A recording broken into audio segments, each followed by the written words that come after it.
Greetings, everyone. For our next keynote address, we are really honored to have with us Professor Richard Layard, who will deliver a keynote address on how can psychologists influence what happens. Professor Richard Layard is an economist who thinks there is more to happiness than just the economy.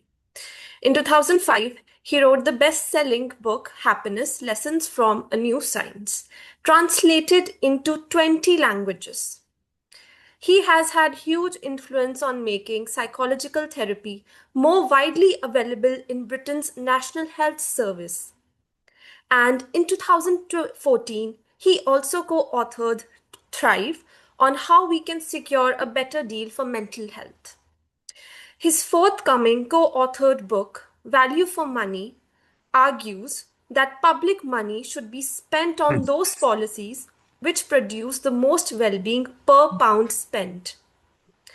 In 2010, Professor Layard co founded the Action for Happiness, an international movement to promote a happier way of living.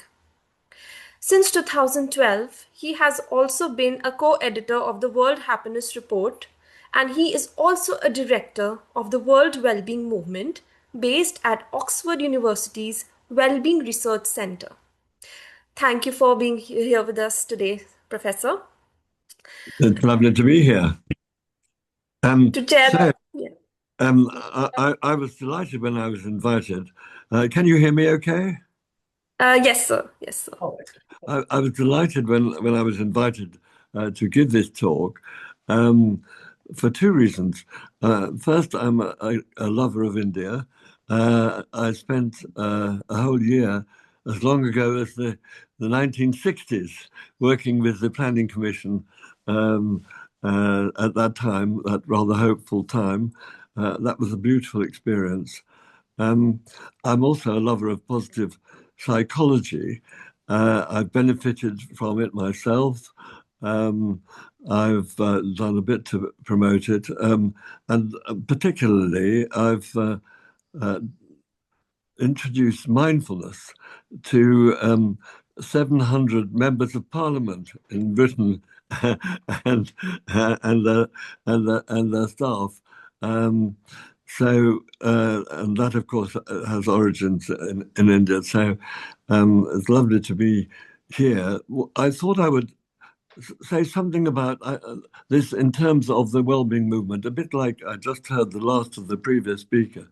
The relation of positive psychology to the overall wellbeing movement, how I've got involved in the wellbeing movement, some of the things that our group at the London School of Economics has been doing to try and promote well-being in the policy sphere, both in general and, as you mentioned, in mental health.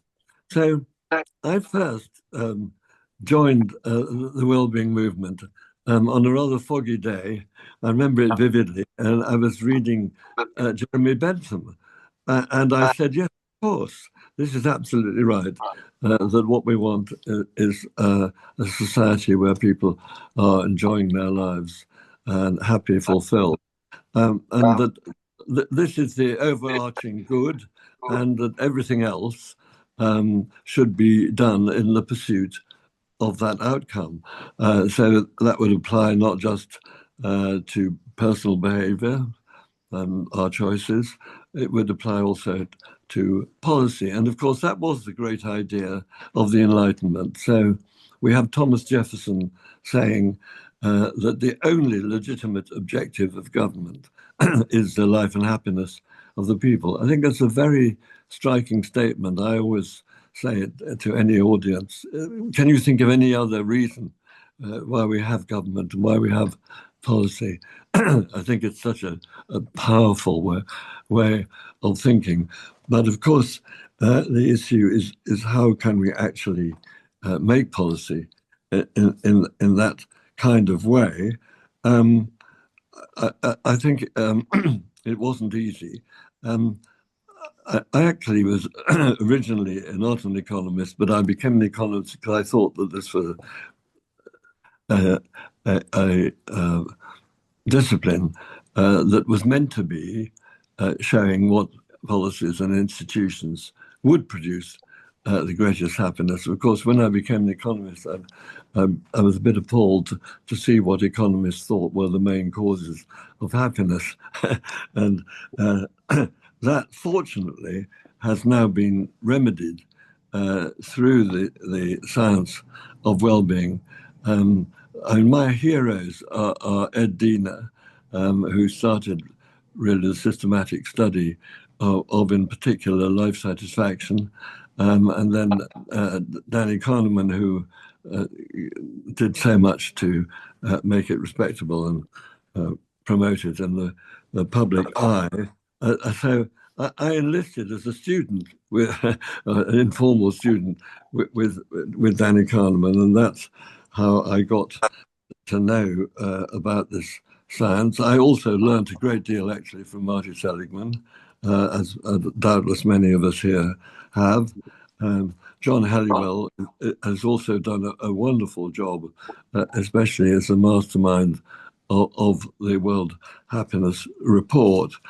So basically, we're talking about what what are the determinants of life satisfaction and how can we generate more life satisfaction in the community. So let me say a bit about what we've done with the British government and with the OECD. So the first thing was we persuaded the British government to measure life satisfaction. And it has been doing that ever since 2011. It puts the figures out every quarter at the same time as the GDP. Unfortunately, they're still not reported in the newspapers in the same way that the GDP is. But we have to keep working at that. And we have been then, secondly, very successful in getting life satisfaction accepted as the official goal of public expenditure. So there's something called the Treasury Green Book, which has existed for about 30 years. And in 2021, it was revised to, in effect, make life satisfaction the measure of benefit, or it's the monetary equivalent of life satisfaction as a measure of benefit, and to welcome the use of direct measures of well-being and not just indirect measures through money or willingness to pay. So that's been, I think, a signal to the world of really how policy should be made. Let me say immediately that, of course, putting something in a book doesn't mean it happens. And we have first the problem of whether the analysts in the different departments that are asking for money do have the capacity to make the calculations, and that's still something that takes time to build up. And then second, of course, there's a massive political problem. It's always there, of getting the actual decision makers to make their decisions on the basis of quantitative evidence. But at least I think in our Green Book we have a model which could be followed in different countries for how policy should ideally be made. And I don't know if that has attracted any attention in India, but I certainly would hope that it would do so. Just going to get myself a bit better organized here. Okay. So we've had that success in principle, but as you say, getting it applied is not so straightforward, which is why we wrote the book that you kindly referred to, which is coming out in probably September or October. But if anyone wants to contact me, I can let them have an advance look at it. So you may think, some of you, that it's a bit peculiar that a government should be simultaneously talking about well-being in its official documents, but actually when the politicians stand up, what they only talk about is growth. Of course, growth is not an end in itself. Nobody could possibly think that.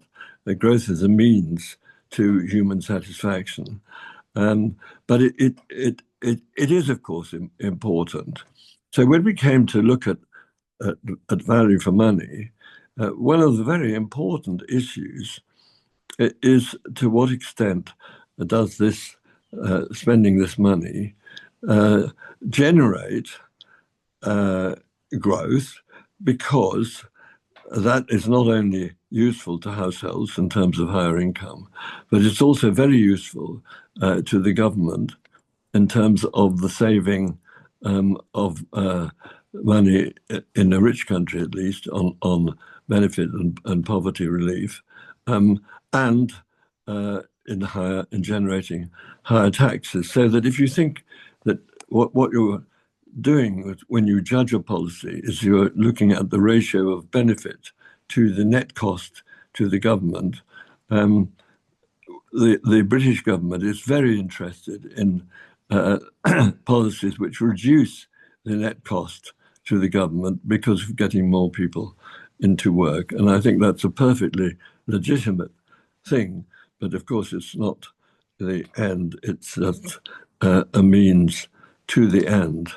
So let me tell you some of the results that we've got. We applied this method right across the board, from health to roads or police or whatever else, to see what came up, because it's in a sense, it's remarkable that after all these hundreds of years, these benefits of these services have never been seriously measured in a way that makes them comparable with each other. So we're looking at for all the policies, at the ratio of benefit to their net cost. Obviously, the best policies are ones that have no net cost, because they pay for themselves in savings, because of getting people back into work or more productive.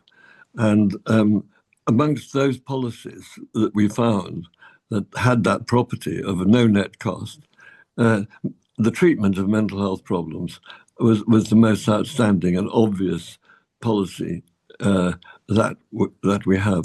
And I think that although obviously the magnitudes are different in different countries, in a broad sort of way, the ratios are probably similar, because all wages are lower in poorer countries than richer countries, but the ratios are not so different.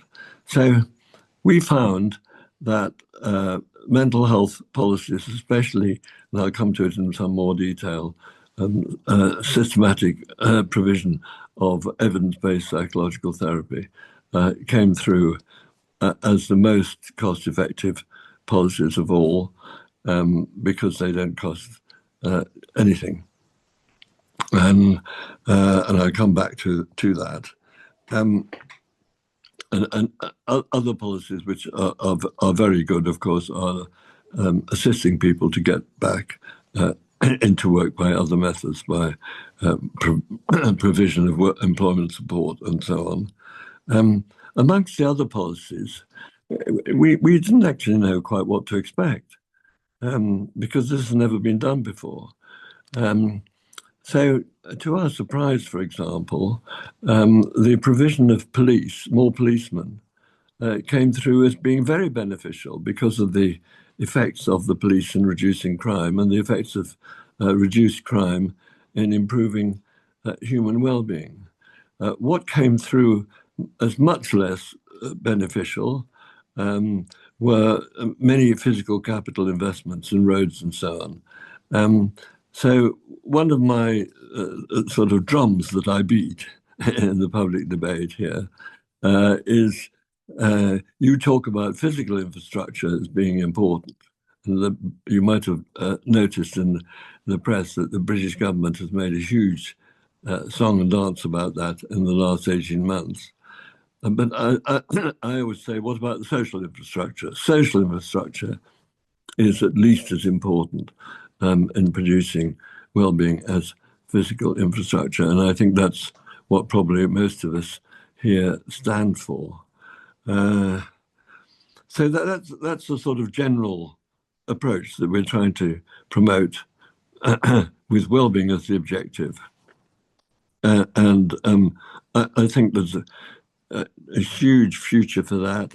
I hope that there are people in India who are going to be pushing that, and we certainly hope that our book might help in that, because that, I would say, that is, if you like, simply rational government.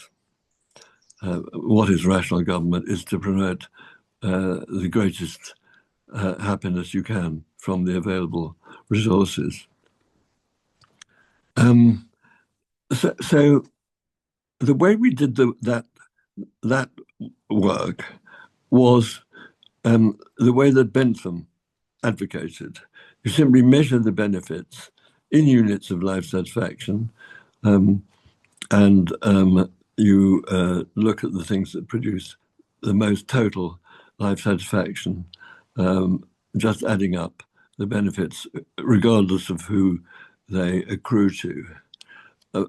Of course, most of us today, I think, are much more sensitive to the issue of inequality, and we feel that it's more important to reduce, or let's put it this way around, more important to increase the happiness of somebody who is very miserable than to increase by the same amount the happiness of somebody who is already quite happy.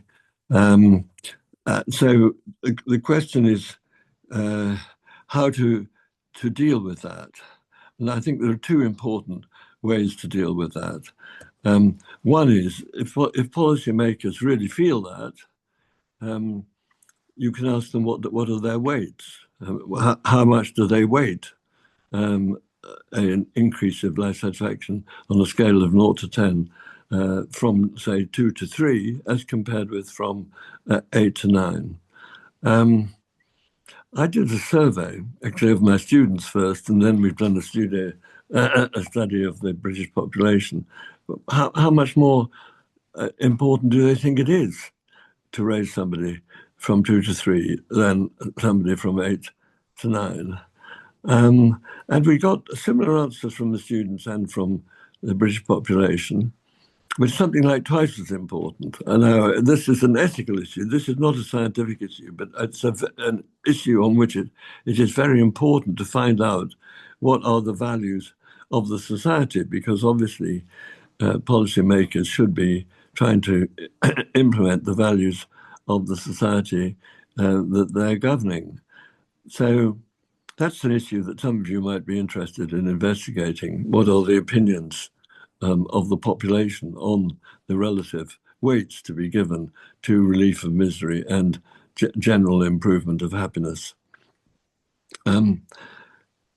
But a second way, of course, to pay more attention to the relief of misery is that when we're looking for policy developments, to look especially intensively at ones which could relieve misery. And that means we have to look at what are the causes of misery.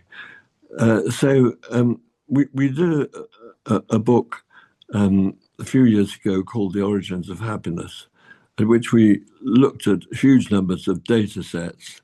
And in one of the chapters, we focused on what are the causes of low well-being. So you take life satisfaction, say in Britain, of below 5, and you see what are the factors that explain it. So you've got a variable which is just 0, 1, 1 if you're below 5 in life satisfaction, and then you regress that variable on things that could be causing it, such as are you in poverty, the bottom 20% of incomes? Are you single? Are you unemployed? And this other very interesting variable that we have in these surveys, have you ever been diagnosed with depression or anxiety disorder? And you may not be surprised to know that the weight on have you ever been diagnosed with depression or anxiety disorder in predicting misery is much greater, 2 or 3 times greater than the weight on poverty. I don't know if that would be replicated in India. It would be interesting if somebody is able to do that from the surveys. Though I know that this life satisfaction question has not been asked so much in India as in some other countries, and hopefully it will be, because I think we all want to get onto a common standard for thinking about human flourishing. So that's showing again the importance of mental health, not just because it's economically efficient, it costs nothing, but because it is one of the best ways of relieving misery if we had effective treatments, which of course we have been developing in the last 40 years or so, starting with CBT, but also with other treatments, and also including brief psychodynamic treatments. So let me speak for a bit about the work that we've done on mental health. Let me look at my watch. Okay. So the story really starts in about 2000, because the incoming Labour government then took this wonderful step of establishing a research-based organisation that would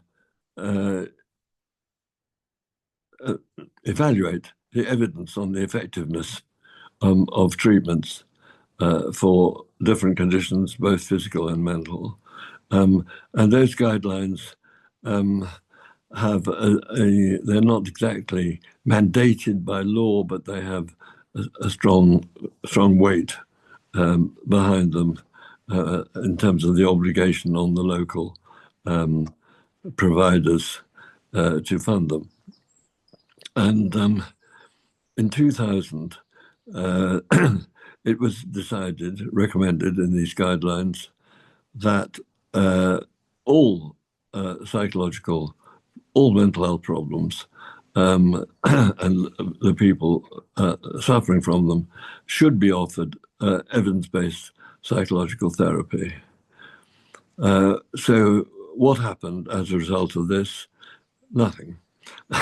And some of us thought this was deeply shocking, and we campaigned. And in 2008, a new service was set up to provide evidence-based psychological therapy to people suffering, adults suffering from depression or the whole range of anxiety disorders below the most extreme level for which there was already provision in the existing services. Now, the existing services were run by psychiatrists, but the new service was to be run by psychological therapists. And this is absolutely crucial. It was self-standing and offering a good career. basically, everybody was trained to deliver the given set of therapies that have been recommended by this body, NICE, and the services were set up to deliver only those recommended services. It's been incredibly successful by the standards of most services, supported by all the governments. So it's expanded rapidly. We're now seeing about 700,000 people, treating 700,000 people a year. And the outcomes of everybody are measured because the session by session reporting, which is also used in the therapeutic process. So we know that a half of all those people that are treated recover within the period of treatment. We haven't been able in Britain to follow them very far after that. But there's a really good RCT that has been done in Norway on a service that's been introduced in parts of Norway based directly on our service. And that has shown that the effects do not fade, that the difference between the treatment group and the control group remains as big after 3 years as it is initially, and the employment gains by the treatment group compared with the control group remain the same actually for 5 years. So, and they're very big, the employment gains, again, much more than pay for themselves in higher taxes and fewer benefits. So we've got there, I think, a replicable service. I haven't mentioned the names. It's not a beautiful name. It was originally called Improving Access to Psychological Therapy, IAPT. The name was changed to something slightly better in the last few years called NHS, National Health Service Talking Therapies. But if anybody is interested in that, do have a look at it. We wrote a book called Thrive, which describes it as it was now nearly 10 years ago. But David Clark, who's my colleague and really the great architect and inspirer of this change, he's written some very clear articles about how it works.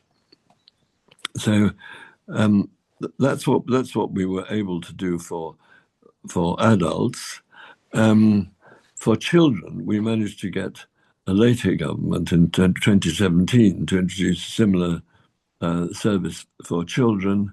It's called mental health support teams in schools. It's different in the sense it's not clinic-based. It's physically, the treatment is in schools, but the staff are still members of a team headed by a psychologist. It's funded through the National Health Service, not through education. And the same kind of standards are being applied. It's still not yet fully rolled out across the country, but that's coming up in the next the next 3 or 4 years. So that's been quite satisfactory. We're trying to get a new separate service established for treatment of addicts and personality disorder.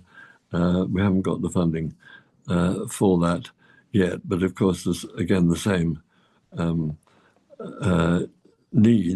massive need, the same economics pretty much, more difficult to treat, but of course the savings are even greater. And we're really hoping to make progress on that in the coming years. So finally, let me say something about action for happiness. What I've been talking about so far is what you might call top down. I mean, policy change based on arguments in terms of well-being. But equally important, of course, is what happens bottom up, and the way people lead their lives, mainly how they just lead their lives, but also to some extent what they believe in terms of pressure on policymakers. So we founded this movement called Action for Happiness in 2011. And the basic idea is going back to Bentham, the pledge. So the members pledge to try to live in a way that creates the most happiness in the world. And I think that's a really inspiring idea, that what we're here for is to be creators of happiness. I personally think that this is kind of idea that should be introduced to children at primary age, the foundation of a purposive life. But then, of course, people need support to live that way. And what Action for Happiness has been providing is very successful courses, which we evaluated, which were found to raise a person's happiness by as much as finding a job or finding a partner. So these are based very strongly based on positive psychology. We have distilled what we call the 10 keys to happiness, which are based on positive psychology. And we've managed to put them into a format, I think, where people are in groups, and they draw inspiration from the fact that they're learning these principles in groups. They're discussing how they apply in their own real lives. People are incredibly open, and I take no credit for this. We have a wonderful director called Mark Williamson who has really created this movement. There are two courses. One is, and the one that I've just been talking about, is based on groups. It's largely been online ever since the COVID epidemic, but it's even best if it's face-to-face. The other is an individual course, which has been taken, I think, by about 250,000 people, called 10 Days of Happiness. That has essentially the same content, but that lacks that group content. And then, of course, our hope is that people, having learnt these skills, will continue to meet with other like-minded people to be sustained. And that's still to come, and COVID, of course, didn't help at all. So we've got hundreds of groups, but not thousands or tens of thousands. But we've now got nearly 1 million people who've joined the movement and are involved to a greater or lesser extent. So I think that this is a sort of modern version of ancient wisdom, which is quite remarkably powerful. So just to wrap up, and then hopefully we can have a bit of a discussion. But I think that, if we are to have a happier world, it's going to come through a combination of top-down policies that are directed at evidence-based ways of producing more happiness, and bottom up. It requires absolutely both of those. And I think I can say, since I didn't become an economist till I was in my 30s, that I think economists are rather important in the top-down operation. And it's really important for psychologists to get together with economists, because economists do have a sort of natural ease in thinking about policy and the analysis of benefits and costs and the way of making the case and organizing things so that they happen. So I would encourage you, those of you who are interested in policy, to pal up with economists to the strengthening, each strengthening the other, because I think positive psychology is just wonderful. I've learned so much from it, benefited so much from it. I do think that sort of if you think of there being a sort of struggle to produce a happier world, that positive psychology is absolutely at the forefront of that. And I just wish you very, very good luck in your efforts to produce a happier world.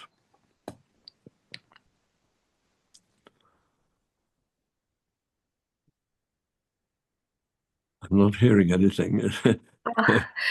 Thank you so much, Professor Layard.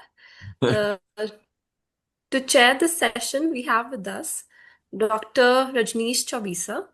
Professor Chaubisa is an associate professor of psychology in the Department of Humanities and Social Sciences at BITS Pilani. By training, he is a behavioral scientist and teaches courses related to his areas of interest, including organizational and positive organizational psychology. Before joining BITS, he was associated with Department of Management at BITS Mesra, where he taught subjects like environmental psychology, industry psychology, individual and group behavior, business ethics to engineering and business students.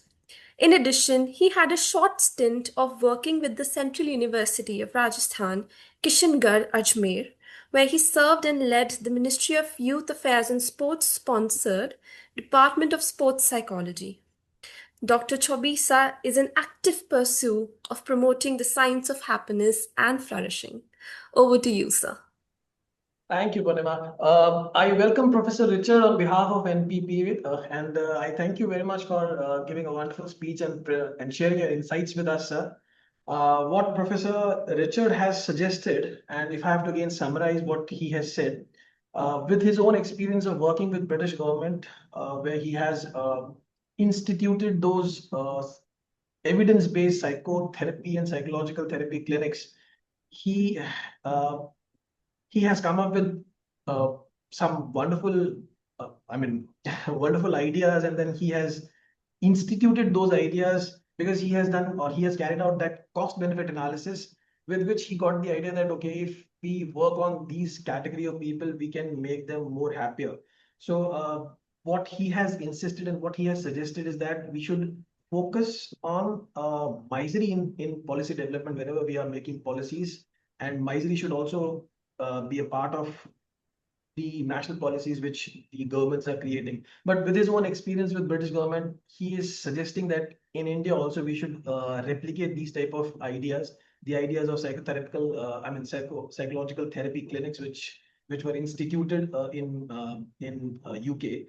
So if we come up with those type of clinics in India where psychologists are employed and psychologists are doing regression-like studies with happiness and economic variables, then there are high chances that we can at least come up with something which would help enhance well-being of the Indians and the Indian population. So this is what I have acquired from Professor Richard's talk.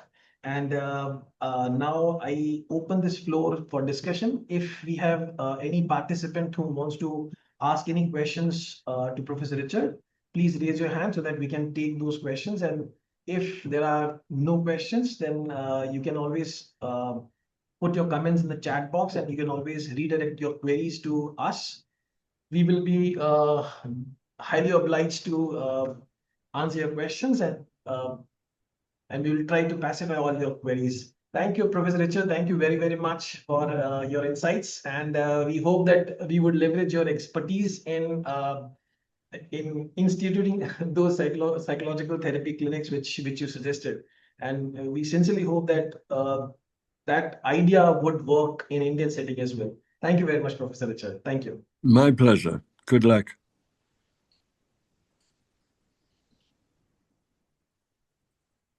Thank you, Professor, and thank you, Dr. Chaubisa.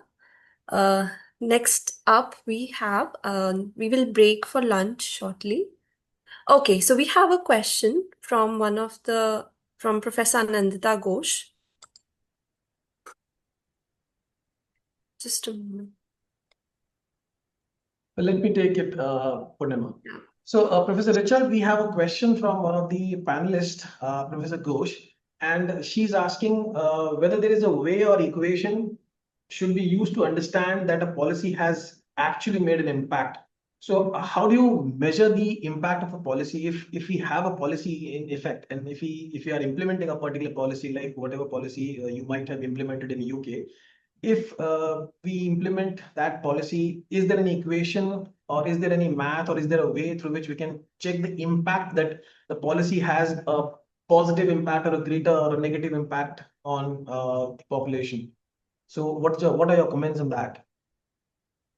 Well, we're not doing too badly in Britain on that, in that we have a registry. We have evaluations ex post after the event, evaluations of a very large number of policies. I think that there is a principle that every policy should be evaluated after, and these evaluations are now public in the evaluation. I think it's called the Evaluation Task Force Register. They're open to the public, and the question is, what do you make of it? I mean, you will see some before and after results for people who've been treated, for example, but that doesn't give you a certain knowledge of causality, because there's no proper control group. So I think it's true to say that the ex-ante evaluations, which we have through the experiments that we do before we introduce policies, are more scientific than the ex-post evaluations, which are typically just before and after. In Britain, there's quite a good tradition of experimentation before new policies are tried. We had two pilot experiments of the NHS talking therapies that I was talking about, which confirmed the effectiveness with proper control groups. So I think it's more important to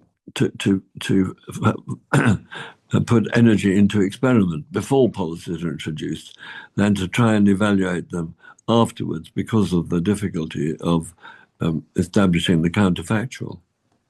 Okay. So I hope Professor Ghosh must have received the answer from Professor Richard.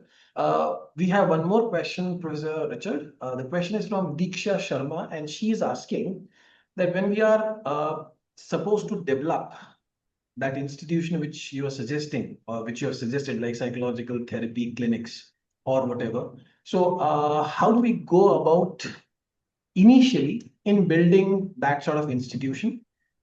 If we are able to do that, what should be the composition of the team which will be part of that institution? So she is asking this question, and maybe you can answer this question as well. No, sorry, could you just repeat the last bit of the question about the team?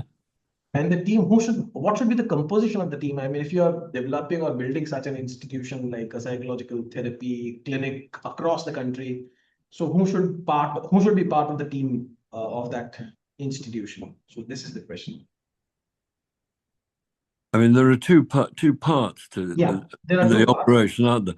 There's the central team, which is holding the funding, and is selecting the services, and then there are the services. So let me talk about both of them. So to get this off the ground, we had a team of about maybe 10 people in London. They held the funding, which was ring-fenced for the first 2 years, and they then opened a competition, and I think this is a good way to do it. A competition for, I think the first year there were to be 20 new services started, and the people proposing to provide the service have to show that they can satisfy the specifications which are required of the service. So the service had to have at least one experienced therapist for every 2 trainees. It had to show that it could deliver the types of therapy that were to be provided, because the trained therapists were properly trained in those therapies. It had to, and we provided from the centre the IT system. It had to show that it was able to measure the outcomes on this in this session by session system. So now it's done on the phone before each session. The patient is filling in if they're depressed the PHQ-9, just the 9 questions, and this is very useful for the therapist to concentrate on the areas where blockages are. All that was provided centrally, and then if the services had been selected, they were then funded. That's a very centralized model. I mean, it can be done at state-wise or obviously at some lower level, but it requires a central team, and I don't think that this will ever happen to a high standard without a central team. And ideally some outstanding person or persons involved. You've got to have a clinical director who is a psychologist, as well as the ordinary civil servant personnel to actually implement it. Have I mentioned all the main things? Well, obviously there's a training system. So the team are doing 2 things, actually. They are selecting the services where the people will have their in-service training, but they also have to have some training in college, off the job. We had 2 levels of therapists. One level were having 1 day a week off the job. They were the ones providing the more low-level therapy, and the others providing the more high-level, difficult therapy. Had 2 days a week off the job. So yes, the central team also have to arrange the funding of the off-the-job training and the funding of the services. So they were raising their own funding. I mean, they were not supported by any government. I'm sorry? The funding is central government. Yes, it was in Britain. Yeah. Right. Well, the central government is through the National Health Service, which is a sort of separate entity. Yeah. Thank you. Do we have any other questions? You can please raise your hands, or you can just put your questions in the question and answer box.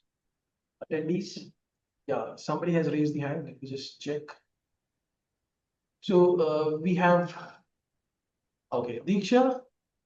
Purnima, can you unmute Diksha if you can from the control center?